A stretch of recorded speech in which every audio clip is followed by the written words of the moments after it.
اعوذ باللہ من الشیطان الرجیم بسم اللہ الرحمن الرحیم اللہم صلی علی سیدنا و مولانا محمد وعلی آلہ واصحابہ وبارک وسلم وسلم۔ پاکستان میں موجود تمام ہی ناظرین کو پاکستان سے باہر بھارت، متحدہ عرب امارات، تمام خلیجی ریاستیں، مکہ مکرمہ، مدینہ منورہ اور وہاں سے آگے تمام یورپی ممالک بالخصوص برطانیہ، France, Spain, Italy, Germany, Sweden اور وہاں سے بھی آگے ریاستہائے متحدہ امریکہ، ساؤتھ افریقہ اور جہاں جہاں اس وقت جیو ٹیلی ویژن نیٹ ورک کی ایک خصوصی ٹرانسمیشن پہچان رمضان سحر عامر کے ساتھ شہر رمضان سے دیکھی جا رہی ہے، وہاں ٹیلی ویژن سیٹس کے سامنے موجود تمام ہی ناظرین کو انتہائی محبت، خلوص، ادب اور احترام کے ساتھ عامر لیاقت حسین کا السلام علیکم۔ ناظرین کرام، الحمدللہ اللہ کا لاکھ لاکھ احسان ہے کہ پاکستان میں آج 21واں روزہ اختیار کیا جائے گا اور پاکستان سے باہر بعض ممالک میں آج 22واں روزہ اختیار کیا جائے گا، یعنی پاکستان میں آج 21 رمضان المبارک 1433 ہجری، جمعۃ المبارک 10 اگست 2012۔ آج کا دن ناظرین کرام بہت اداس کر دیتا ہے۔ اس دن سے پہلے ایک بہت پیاری شب گزری جسے ہم طاق رات کہتے ہیں، 21ویں شب، اور اس سے 2 دن پہلے 19 رمضان المبارک کو ان طاق راتوں میں رات رات بھر عبادت کرنے والی ایک ہستی جنہیں امام المتقین کہتے ہیں، جو علم کے شہر کا دروازہ ہیں، جو بو تراب ہیں، جو حیدر کرار ہیں، جو نبی کے داماد ہیں اور نبی کے چچا زاد ہیں، جن کی پیدائش پر نبی کریم صلی اللہ علیہ وآلہ وسلم نے اپنی زبان مبارک ان کو چسائی اور انہوں نے سرکار کی زبان چوس کر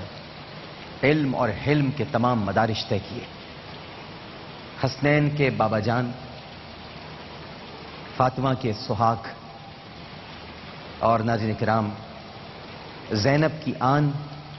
زینب کا فخر، عباس کی عزت، سیدنا علی کرم اللہ وجہہ آج کے دن شہید کر دیے گئے۔ جہاں ایک طرف لوگ رات سے اعتکاف میں بیٹھ گئے ہیں، وہیں پر ناظرین کرام تاریخ نے بتایا ہے عبد الرحمن ابن ملجم 19 رمضان ہی کو مسجد میں چھپ کر بیٹھ گیا تھا۔ آج اعتکاف میں بیٹھنے والے لوگ جو اللہ کو یاد کر رہے ہیں، جو اللہ سبحانہ و تعالیٰ کا ذکر کر رہے ہیں، جو اللہ کی یاد میں گوشہ نشینی اختیار کیے ہوئے ہیں، وہ آج مسجدوں کو آباد کر رہے ہیں، لیکن کئی 100 برس پہلے ایک بدبخت نے مسجد کو ویران کرنے کی کوشش کی۔ کتنا فرق ہے ناظرین کرام آج کے معتکفین میں اور اس وقت ایک عبد الرحمن ابن ملجم میں۔ مولائے کائنات سیدنا علی کرم اللہ وجہہ کو اس رات یعنی 18 اور 19 کی درمیانی شب گھر کی ہر شے نے روکا جانے سے۔ تاریخ کے اوراق میں ہے کہ انہوں نے اپنے گھر میں بطخیں پال رکھی تھیں، بطخوں نے بھی اپنی چونچ سے آپ کے کپڑوں کو پکڑ لیا۔ گھر سے باہر جانا چاہتے تھے تو دروازے نے بھی آپ کو نہیں جانے دیا، بلکہ آپ کی ناظرین کرام جو آبا تھی وہ اس دروازے میں پھنسی۔ بچوں نے روکا، لیکن علی کو معلوم تھا کہ آج انہیں یہ جملہ کہنا ہے کہ رب کعبہ کی قسم میں کامیاب ہو گیا، اور برسوں سے وہ اس جملے کی ادائیگی کے منتظر تھے۔ ان کے پیارے رسول صلی اللہ علیہ وآلہ وسلم اور ان کے پیارے آقا حضرت محمد صلی اللہ علیہ وآلہ وسلم نے بہت پہلے پیشگوئی کر دی تھی۔ قوم نوح کا بدبخت شخص قوم نوح کے ساتھ ہلاک ہوا۔ ناظرین کرام،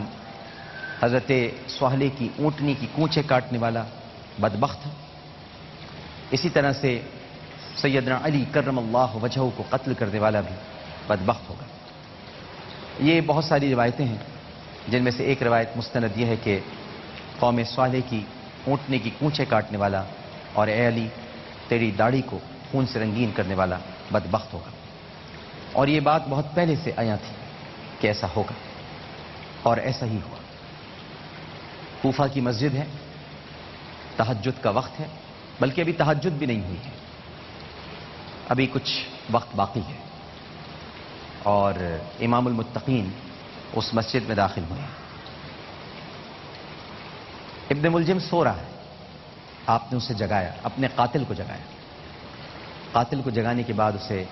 مسکرا کے دیکھا، بہت معنی خیز نظروں سے دیکھا، گویا کہ انہیں معلوم ہے، کیونکہ 2 دن پہلے جب آپ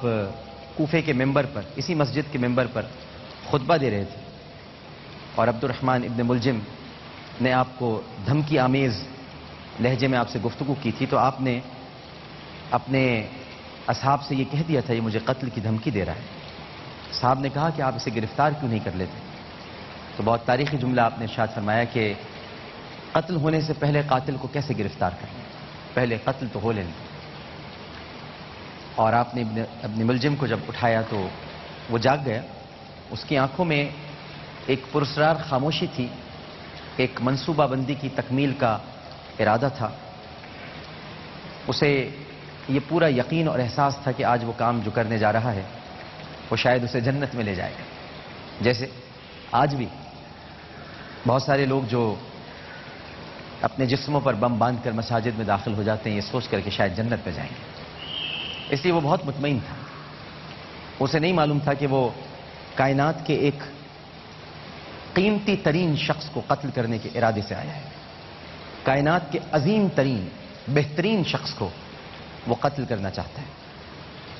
اور پھر عین حالت نماز میں عبد الرحمن ابن ملجم نے مولائے کائنات سیدنا علی کرم اللہ وجہہ کے وہ ضربت لگائی،